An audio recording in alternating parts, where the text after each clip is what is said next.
Assalomu alaykum veterinariya sohasiga qiziqadiganlar.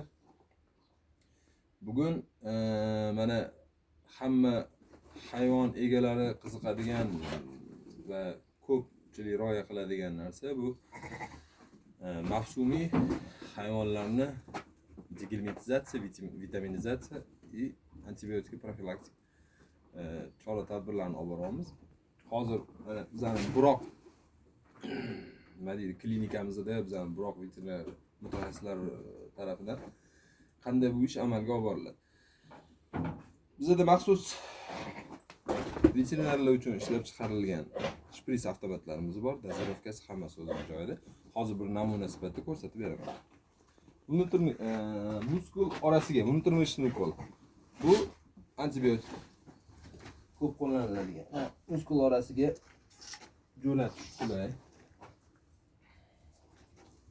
Bir paytda o'zida qilsa bo'ladi shuni. Mana hamma bilib olsin. Ikkinchisini mana qilaman. Nutrmishni yana muskul orasiga kompleks vitaminlar, multivitaminlar ko'pchilik aytadi. Mana songa to'g'ri qilish kerak. Ko'p joyda ko'ryapmiz, yaqinroq oling, yaqinroq.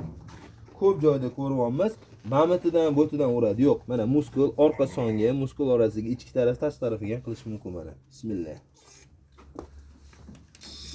Iloji boricha qo'y qimmalashib kerak emas. Mana endi teri ostiga digilmatizatsiyonni tayyorlangan dozirovkasi. Qani aka, buni o'shini ko'rsating.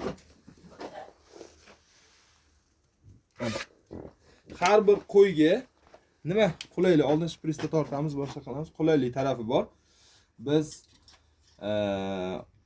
shprislar tortib oldin nima deydi? Qiyinchiliklar bo'lardi veterinarlarga. Shu asboblardan olsanglar foydalanish uchun apparatlar juda yaxshi. Xizmat ko'rsatamiz. Kimga kerak bo'lsa murojaat qilaverasizlar. Fermerlar, hayvon egalari bemalol.